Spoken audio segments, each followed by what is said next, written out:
Florida State Prison was built in 1960, and inside its walls are almost 1,200 inmates, most of them under maximum security lockup.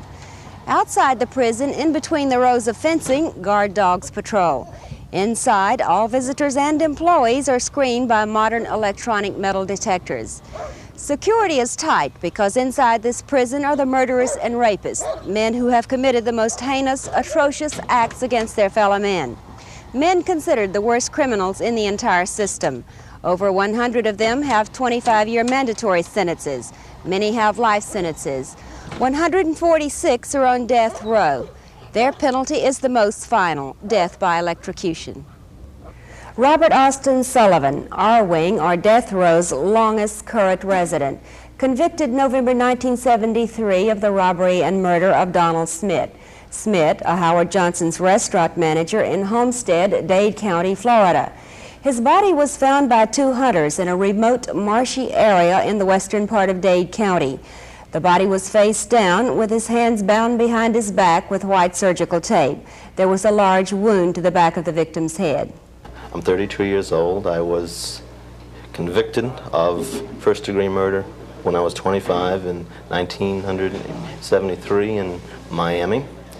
The charges that I am accused of is a robbery murder of a Howard Johnson's restaurant assistant manager.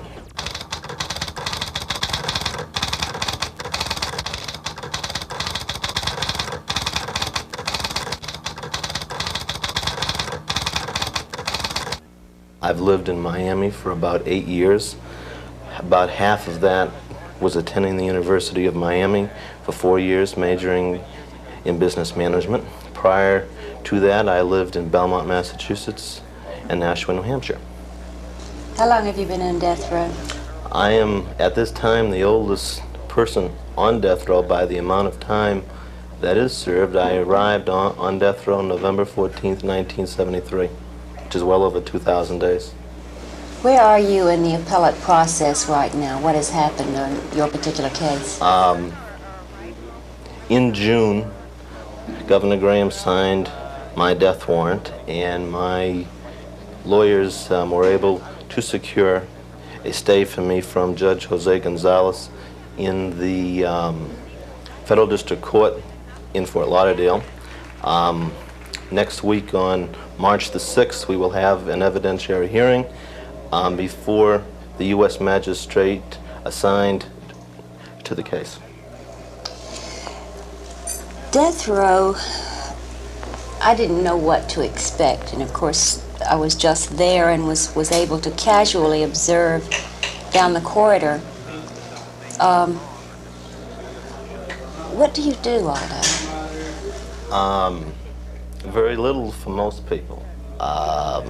We are confined to the cells 24 hours a day, 7 days a week, except for showers, 5 minutes worth every other night, and 6 hours of exercise periods. All the remaining hours must be spent inside the cell, one-man cells.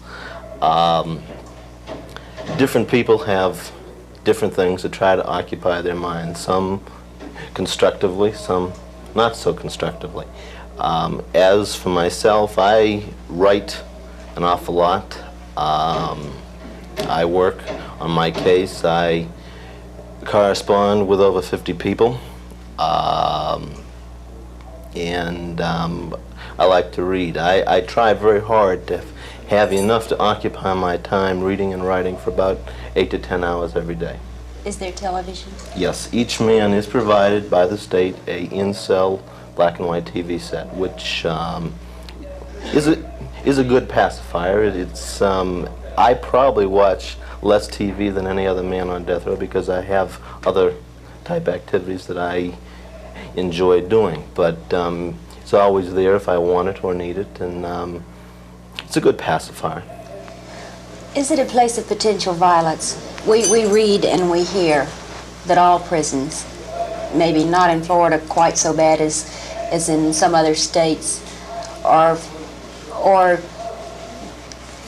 dynamite kegs, that there are weapons, there are drugs, there are ethnic gangs. I would say any prison in the United States, including Florida and the Florida State Prison, there is potential for violence. Do you fear for your life ever? I really don't ever dwell on it that much. I do know that from listening to people on the staff that death row at the Florida State Prison has the less amount of violence on it than any other wing at this institution. Psychologically, Bob, how are you affected by the fact that executions have resumed in Florida? What was it like on death row when John Spinklink was executed? Can you describe it for us? My particular vantage point to the execution room or execution chamber is only about 125 feet on the hypotenuse of a right triangle. And so I could see just about everything but what was going on inside the room.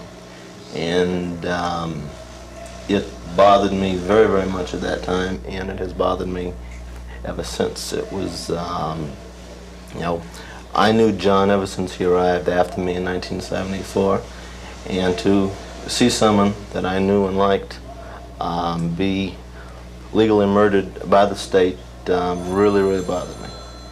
And, you know, and then my own death watch was I was able to experience the anxieties and the tensions of what led up to and preceded his execution up to a point. I didn't have to go through the final hours per se, but it's a mind-bending experience. I think that all people, whether in prison, out of prison, or whatever, whether they approve the death penalty or disapprove the death penalty, it is a grim encounter to come up against it. You have come so close. The people on death row, what would they say is a better way? We're not here to judge anybody or condemn anybody, certainly not to convict anybody. But for those people who have been given the death penalty, who have been convicted of taking another's life, what should society do? Okay, well, one of the main arguments of the death penalty is that it will potentially deter other people from committing crimes. Do you think it will? Definitely not. Looking at it in the abstract sense, most people who do commit crimes do it under one of two sets of circumstances. One is a passion type emotional thing, and that is a spur of the moment thing, and no penalty whatsoever will enter into their minds. The other area are people who don't think they're going to be caught, and I have never known anyone who doesn't think he's going to be caught. The end result will not deter them from anything. Therefore, the whole principle of capital punishment, as postulated by the politicians, is a total sham. A farce. That's a farce, unbelievable farce. It's a cheap way for the politicians to appease their constituency that they're doing something about crime. But the way to get crime is not after the fact, but before the fact. And that's the only way that you will get to deter crime, not by some abstract punishment that people don't think they're ever going to get. Looking at John Spinklink's execution, what purpose did it serve? Man was legally murdered. The murder rates in Florida immediately after that and the quarter after that rose. I would think with all the media exposure that execution drew, and I don't think it'll ever be that great again, if there was going to be a effect that the politicians are trying to tell people that will occur, it would have occurred immediately after that execution. But the murder rates rose by an appreciable percent. I believe in Miami they went up something like 13%, which to me is a large percent. In the course of this program, we treat the death penalty back from its beginning, in which years ago, prior to 1924, I think, defendants were tried, judged, and penalties carried out in their own communities. Now it is very removed from their own communities. It's, as you said, a very abstract thing. It's a thing that the public can get no awareness of, because how many of us can come to death row and talk with you? Very few. Do you think that people would have a better understanding or a greater aversion to, or pay more attention to, the death penalty if executions were televised? Do you think there should be? Well, from my particular vantage, when I have said that if I were ever executed, I would not object to my execution being televised. I'm sure there'd be a lot of people who would, want to see something like that happen. They're very bloodthirsty. I think the people in the middle of the spectrum, some people like death penalty, some people do not, but I think the people in the middle would be affected by something like that, where they would not want it as part of the criminal justice system. Back in England, they used to have executions out in the public, and an interesting irony that I have always enjoyed about the death penalty is that when people were hung for committing various crimes such as pickpocketing, there would be pickpockets in the crowd, working the crowd at an execution for other pickpockets. Seemingly because of that, the deterrence effect is non-existent. Bob, we're almost out of time, and this is frustrating because we've just really begun. But I want to leave time for you to volunteer anything that I have not thought to ask you about that you think might be meaningful to us. There's so much that could be said. I think that if people were to look at the death penalty in the sense that if it was their brother or their son, their father, their husband or wife, there are women on death row in the United States, including one in Florida, that and look at it in that sense of what the families must go through of the people on death row, that that would be a different perspective. That it's I have sympathy for the families of the victims of crime, but there are also families of the people on death row that I hear very little about. And it's a long, tortuous ordeal for the families of people on death row to keep coming here and going through the ups and downs of the criminal justice system through the years on death row. And I would hope that they might consider it in that vein.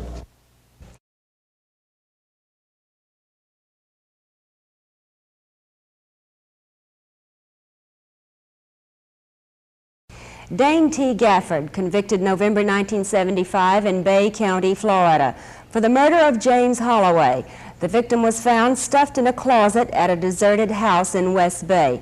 Death was by choking. Dane Gafford, then 17 years old, and 4 teenage girls were later apprehended in the victim's car with his money on their way to California. There's been mornings, nights, days that you just have to really pinch yourself to say, is this really happening?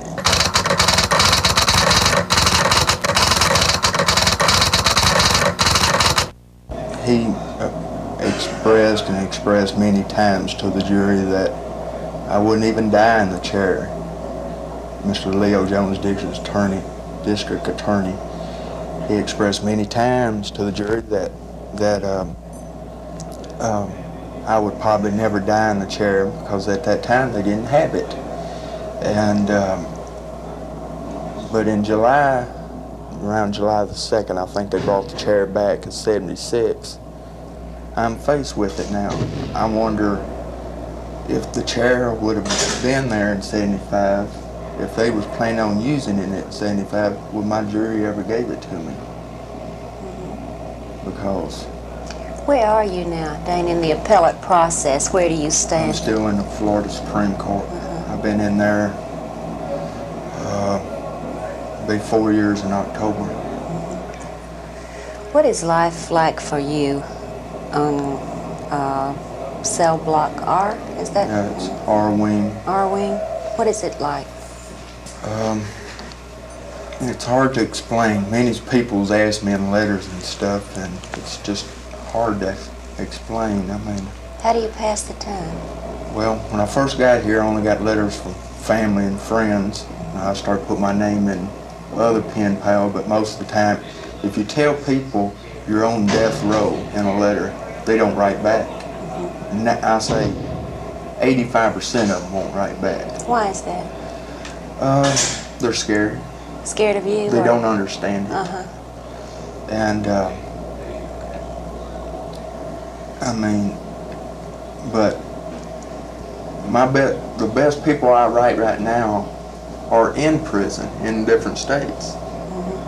I write, I've confessed my sins, I've become religious. What is a better way, Dane? We're not here to judge you guilty or not guilty. We're not here to even discuss your case. We're talking about the death penalty.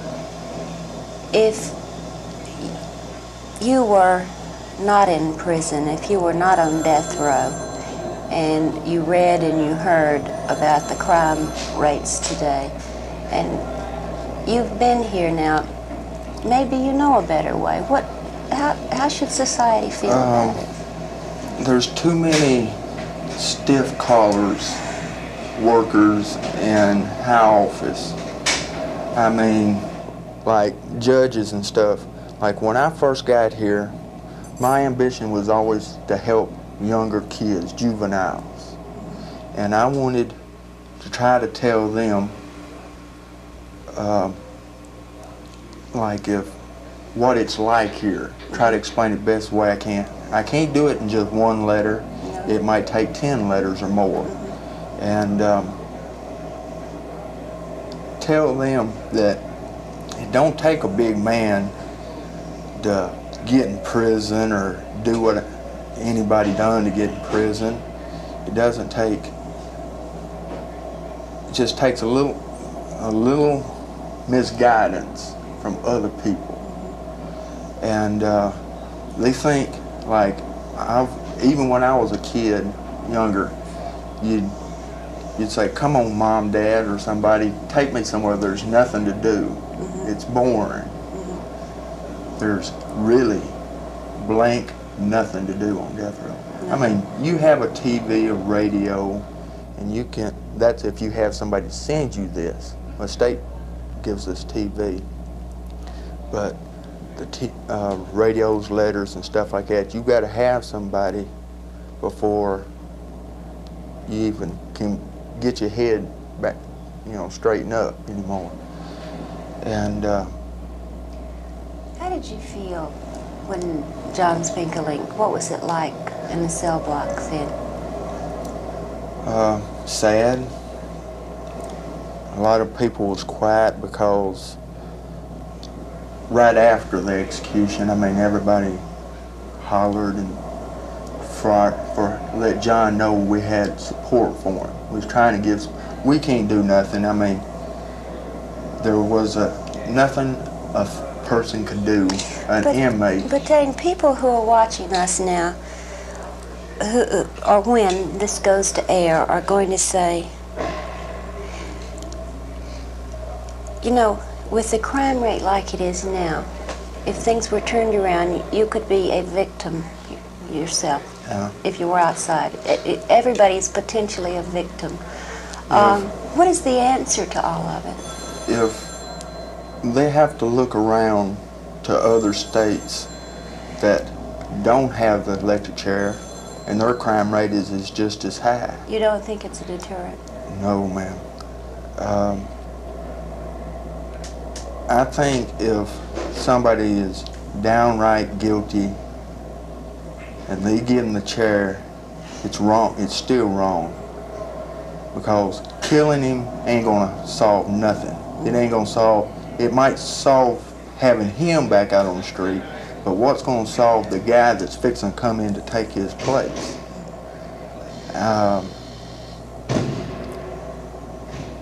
If when a person goes to do a crime, he don't think, well, what will I get if I do this?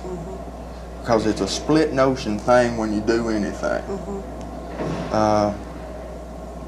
Try like getting up in the morning. Your first idea is to raise up. That's about the same thing with crime. Are you saying that it's a moment of passion that you... it's not anything you think about? It's nothing. You don't even think about the time part. About getting caught? No. You don't. All you think about, what am I going to get out of it for myself? You don't think of how much time you're going to get if you're going to prison or nothing like that. There ain't nobody here can say that I know I was going to get caught. And is life dangerous on death row? Are there weapons? Are there drugs? Do you ever feel that your life is in danger? No. Every guy back here is all fighting for the same thing, and that's to get off death row. Is there a closeness among you because of this? We have some weird, off the wall sense of humor back there, and like anybody from the streets come in and hear us, some of the jokes we tell, they'd really think we's crazy, cause some off the wall stuff. Like what have you got to lose? But that's all we have. And how long did it take you to adjust to the actual fact that you were there? How long were there points in time at which you wondered if you would lose your sanity? There's been mornings, nights, days that you just have to really pinch yourself to say, is this really happening? I want to give you an opportunity, just maybe for a minute, to tell us anything that I might have not asked you about, or anything that you want to share that I didn't ask you about. The only really thing that I would like to say is there's people out there that support us. What I mean by support, trying to show other people that this death sentence part is wrong. We need other kind of help other than an electric chair. A chair is not a bolt of electricity going through your body. I want to live, and every man back there wants to live, and the death penalty's wrong.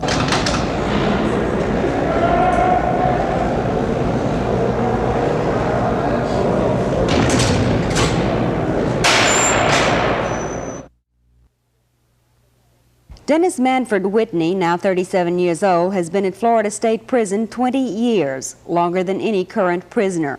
Whitney spent 12.5 years on death row, but was saved from electrocution by Furman versus Georgia, in which the United States Supreme Court ruled that the imposition and carrying out of the death penalty was unconstitutional. As a result of the Furman decision, the death sentences of 631 inmates in America were vacated, including that of Dennis Whitney on Florida's death row.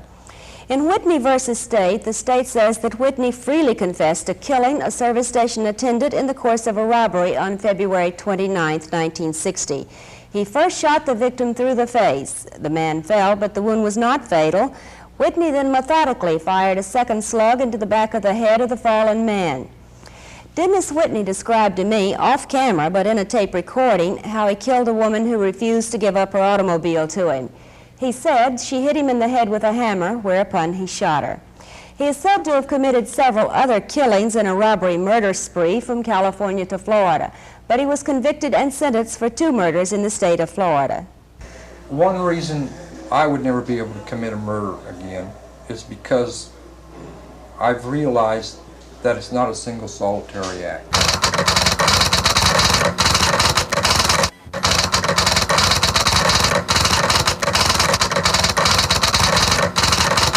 instead of wanting to get out, like when they first came here, they wanted to get out. Now when they get out, subconsciously they actually want to come back because this is where their friends are, this is where their life is. They've become thoroughly institutionalized. Right. Now, this is one of the causes for your very high recidivism rate.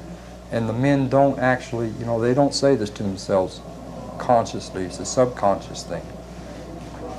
They don't admit to themselves, I want to go back to prison, because, you know, you say that, well, you're nuts. Yeah.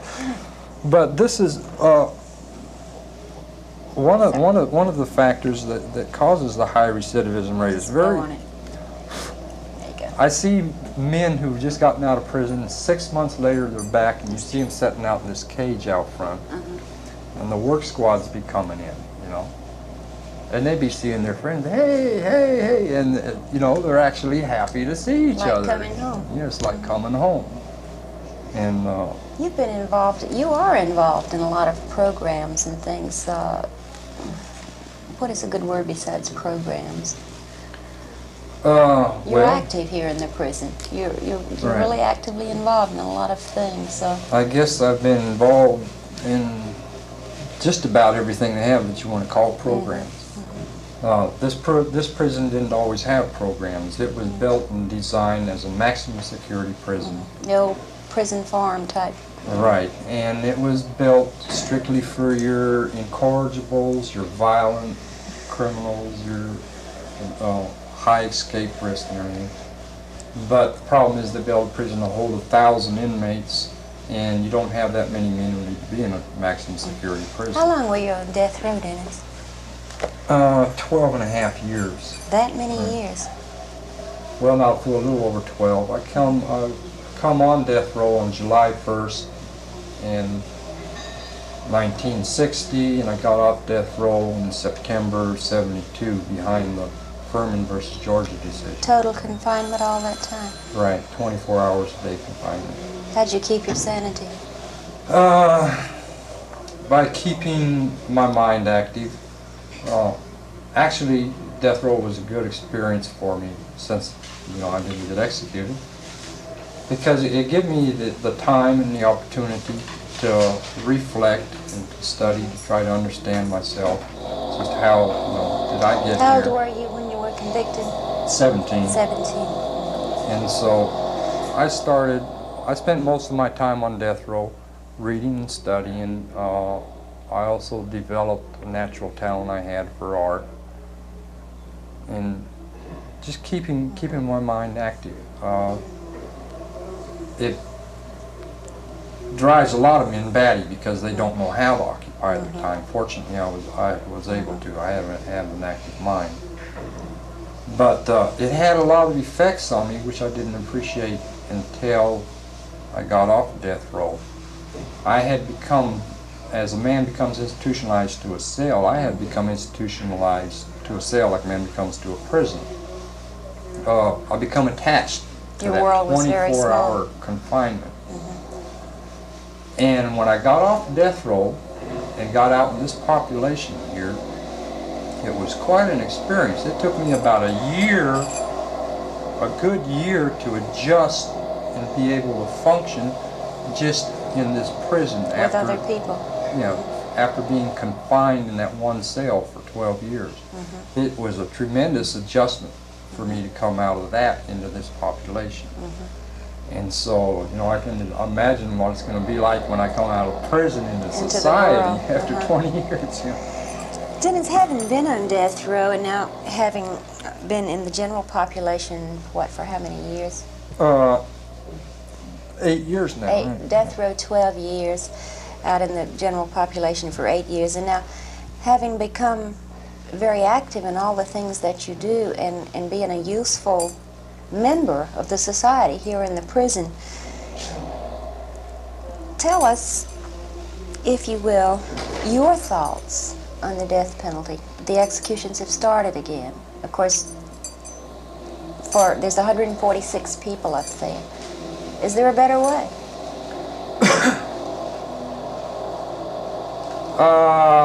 A better way for what? This depends on what your aim and your purpose is. Myself, if we are truly a civilized society that's based on Christian humanitarian principles, there is no place for capital punishment. The only way I could bring myself to accept capital punishment, and I would not support it for this reason, but at least I could accept it, is if we are honest about what it is. Be honest about what we are doing. And capital punishment is nothing more or less than vengeance. You have hurt me, so I am going to hurt you. It's an eye and tooth for a tooth. Otherwise, there is no social redeeming value to it. Some people try to rationalize or to excuse it saying deterrence. You don't think it is? Absolutely not. There is no, the idea of deterrence, anyone who claims deterrence has very little understanding of human nature and what motivates human behavior. I know that smoking can give me cancer, emphysema, heart attack, you name it, and I'm still smoking 2 packs a day. I know that if I drink and drive, you know, I can get killed, but how many people are drinking and driving? It's not stopping them, it's not a deterrence. You know that if you speed, you're going to get a ticket. Okay, if you happen to pass a policeman, well, you'll slow down and drive carefully for a little while, but as soon as you feel safe again, you're going to speed again. So what it is God's been wise enough to give us the ability to deceive ourselves that we are somehow infallible or exempt from all the accidents which befall man, you know. That lightning might strike you and it might strike you, but it's not going to strike me. If we didn't believe that we were somehow not going to have these things happen to us, life would be very morbid, you know. We wouldn't do nothing. We would exist in a state of fear. I can't do this because of this possible consequence or that possible consequence.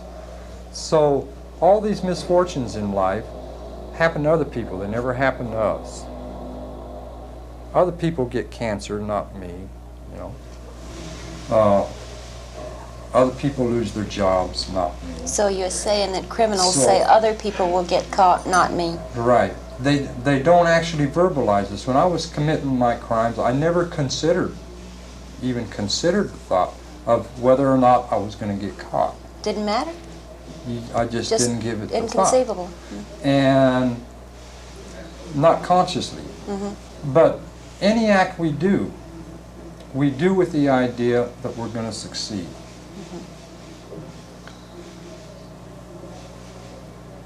Anything we do, whether it's legitimate or illegitimate, a positive or negative act, we do it with the idea psychologically that we can succeed in doing it. In committing a crime, when I go out to commit a crime, it doesn't matter if it's going to be a robbery or burglary or murder or whatever the crime is. Subconsciously, I'm doing it with the idea that I'm going to succeed. I'm going to get away with it, not with that I'm going to get caught. So the consequences of getting caught are totally irrelevant. It doesn't matter if the consequences is a slap on the hand, 5 years in prison, or a death sentence. If I ever considered that I'm going to get caught, I wouldn't commit the act in the first place. Any consequence would be a deterrent. You know, if I knew I was going to get caught, I wouldn't want to spend a year in prison no more than I want to be executed. Are you saying, though, that nothing that society has fashioned as a punishment works as a deterrent? The degree, Not even a prison the degree of punishment is not the deterrence. The deterrence lies in the certainty of being caught and convicted. The higher the risk of being caught or convicted, like if you live in an area where you have very effective patrol of the highways, you have less speeders because they're aware of this. We hear so many times, Dennis, we hear so many times of men on death row who say, execute me now if you're going to. Don't put me through this long appeals procedure. But They don't really mean it, do they? Definitely. Do they mean it? What happens back on death row, when I came here, executions were very Was there active. a time when you felt Right. that way? The first 3 years I was here, you know, I witnessed 12 executions and came very near to being executed myself. Now, when I first came here, one of the men told me he'd been on death row 5.5 years, you know, and he was my cell partner. That was, they hadn't built the East Unit yet. It was I was in the old death house, and they had 2-man cells. And he was the first man I seen executed. He was my cell partner. And when they actually came and told him his death warrant, and he knew he was going to be executed, I saw something that I found very hard to understand. I couldn't believe it, because there seemed to be a great sense of relief, like a tremendous burden had been lifted off his shoulders. And he was very calm. And boy, this blew my mind, you know, because here's this guy fixing to be, and instead of me trying to comfort him, he was actually trying to comfort me, because I was the one being upset by his being executed. So the years, So- many years in a prison cell would have been a greater punishment to him than death? No, not being in prison. It's being on death row. Here's what happens. A man's emotions are played with, his nerves played with like a yo-yo. His hopes are constantly going up and down, up and down. He lives in a constant state of uncertainty and anxiety. He never knows what tomorrow's going to bring, you know.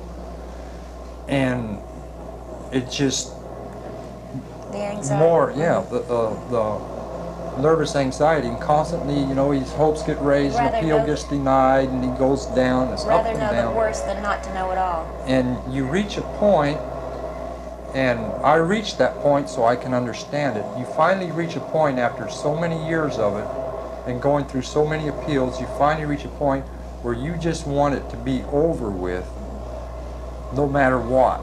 Either a new trial or a commutation or an execution, you just want it to be over with. You want to know something definite. And I experienced this when I thought I was going to be executed in '63. My warrant had been signed, and I came to within a day of being executed, and I experienced this sense of relief. Well, finally, you know, at least finally it's over with one way or another. And it really doesn't matter which way, just so it's over with. And this is the real torture. Actually, the execution itself is anticlimactic. The worst part of it is the years, the ritual, the process the man goes through. That perhaps is even more inhuman than the execution itself. In Florida in particular now, Dennis, controversy rages, in particular since the Spinker Lake execution, over capital punishment. And for those people who oppose capital punishment, there are those who say, but what do you say to the family of the victim? This argument. Help us with that. Help us to... I think the victims of crime, not only of capital crimes, but of all crimes, are double victims. I think they're very badly neglected and ill-considered by our judicial system, The victims. by our society. All the focus is on the criminal himself. And often the victim is victimized by the judicial process, so he becomes a double victim. I think we need to give more consideration to the victims. Society has a responsibility too, and I think some responsibility should be placed upon the criminal to be reimbursed where possible. Of course, in cases such as murder or rape, there's no way of making compensation or You can't, reimbursement. One reason I would never be able to commit a murder again is because I've realized that it's not a single solitary act. You know, when I kill you, that's not the end of the act. The ones who really suffer and continue to suffer are the living. Your family, the people who knew you, the people who loved you, who depended on you. I have hurt them even as much, if not more, than I've hurt you when I've killed you. They're the ones who truly suffer. So even if you deserve to die, you know, maybe you've done something that maybe I have a valid, I can rationalize and say, well, you've done something enough to me that you deserve to die. But by killing you, it's not just you, it affects hundreds of people. So it's not isolated. I never appreciated this before. I've just come to appreciate this. That there are consequences far beyond the single solitary act where many people suffer. And I think for this same reason is another reason we shouldn't have capital punishment. We heard that from one defendant When today. you execute me, you're not really punishing me. No. You know, because when I'm in the grave, I feel no sense of loss, no sense of suffering. I don't. You're not hurting. I'm not being hurt. But the living are. You know, my family People who love you. love me just as much as the families of the victims love them. And I don't think by executing me, you are lessening their suffering any or their loss any. It does not make the dead any less dead. And it doesn't lessen the suffering or the loss of the living any. So instead of, you know, having an answer to the problem, you're actually compounding the problem. Have any hopes of getting out? Eventually, yes, I hope to get out, and I hope to get out much sooner than they're talking about. They're talking about letting me out in '96 right now, another 16 years.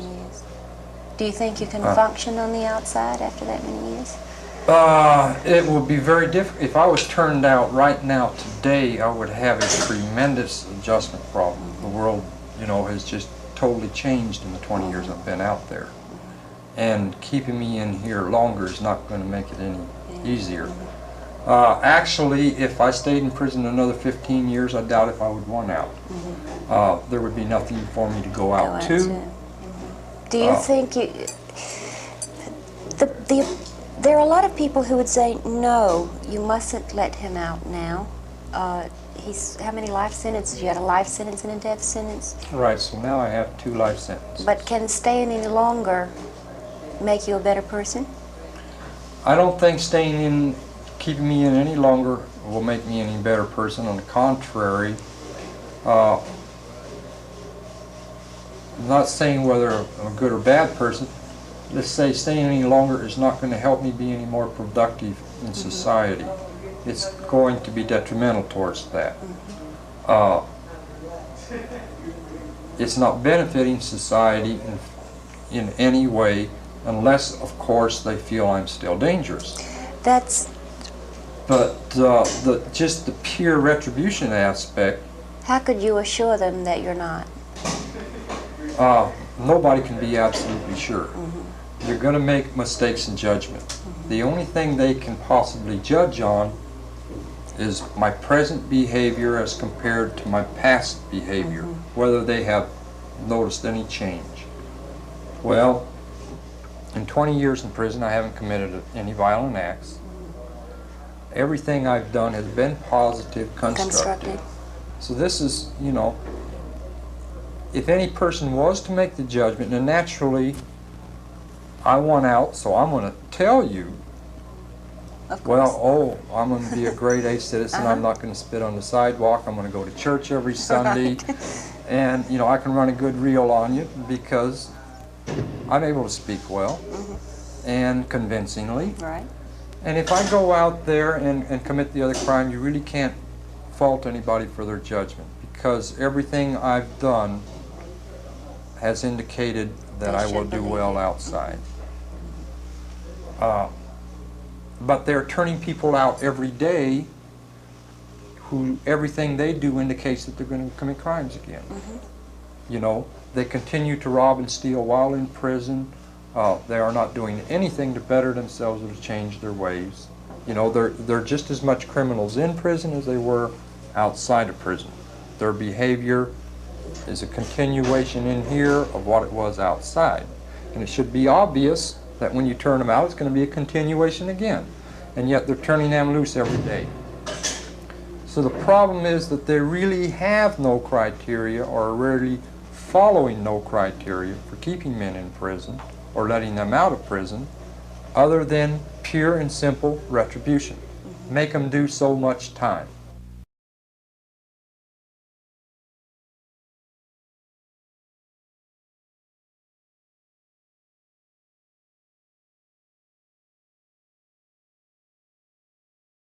Beth, I had really faced the philosophical question of the appropriateness of the death penalty prior to being elected governor. First, as a member of the state senate, I voted to restore the death penalty in Florida. That was the question of whether it was an appropriate public policy or not. Then, as a candidate for governor, I knew that I would take an oath of office that I would enforce all the laws of Florida, including the capital punishment. I would not have offered myself as a candidate for governor unless I was prepared to do so. However, when it came to the first time, I know it must have been very difficult. Yes, it's like a lot of other things in life when you convert from the general theory of something down to its application in a specific case to a specific human being, it takes on a different dimension. I established in my own mind some standards by which this matter should be approached. One was that we should assure that the individual had received every possible due process in terms of having a trial that met those standards, an appeal, in almost all cases an appeal to the United States Supreme Court. Second, that if there were circumstances that warranted commutation, if there were circumstances that justified mercy, to be prepared to do so. But third, if there were no such standards, that there was nothing to be gained, no ends of justice were served by unending procrastination and delay. And so I would sign death warrants. To date, I have signed 8 death warrants, have recommended commutation in 3 cases. All the inmates we talked with on death row say that the death penalty is not a deterrent, but none of them offered an alternative to capital punishment, even though we kept pressing them for a better way if the death penalty is indeed not the answer. You've heard from many people, I'm sure, since the Spinklink execution. Does the public still seem to strongly support the death penalty?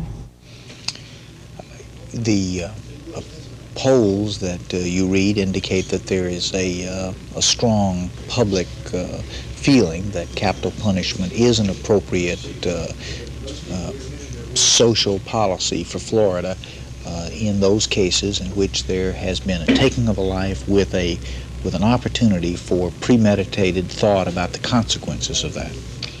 In this article, we dealt with the fact that punishment has been moved out of the community in 1924 when death by electrocution became the law and the Florida State Prison became the location. Prior to that, all punishment was in the community in which the crime was committed. Occasionally, someone comes up with a suggestion that it will not be a deterrent unless the public actually sees it. We're rather far removed from it now. What would be your thoughts on that? Well, I would not favor that. I think that would add another dimension of emotional layer to an already highly emotionalized situation. The reality is that whereas in 1924, when they used to have capital punishment by hanging in the courthouse square of the county in which the crime took place, the means of communication were such that only a relatively few people could see what was happening, although they saw it personally. Today, we have instantaneous international communications, and although even a smaller group of people see it in person, the impact of the event is an international event, as we saw in the John Spinklink case. So in terms of bringing home to people the implications of capital punishment as a deterrent, I would say that it's even greater today in an isolated room in Rayford than it was 50 or 60 years ago in the courthouse square. The inmates that we talk with say that the most brutal aspect of death row is not really the contemplation of the actual execution, and I really pushed hard on this, that they say, go ahead and execute me rather than keep me here forever with these constant appeals. Do they really mean it? And they said, yes, indeed, that it's better than, and as one put it, playing with a man's emotions. I don't see any way to deal with the fundamental problem of a long period of time between the trial and the final completion of all judicial remedies. The system provides really 4 layers of review. You have the direct appeal from the jury finding and sentence through the state system, followed by another appeal through the federal system. Then you have a habeas corpus appeal through the state system, followed by a habeas corpus appeal through the federal system. And the way in which the process has operated in the last couple of years, those last 2 appeals don't typically start until a death warrant is signed. Are you very bothered by the fact that there are 140 people left up there, and should you serve an additional term as governor, maybe 8 years, that you will have to face the possibility of signing that many death warrants? That is not a prospect that would make any person have emotions other than those of personal concern. Can you cope with it? But I am perfectly prepared to cope with it. The important thing to me is to not think of it as 140 cases, but to think of it as each individual case being judged on its own merits. And that's the process that we've tried to follow. We consider each of these after they have completed their first state and federal appeals, and they have been denied. We have a full review by the State Probation and Parole Commission, then a full hearing by all the members of the cabinet plus myself sitting as the clemency board.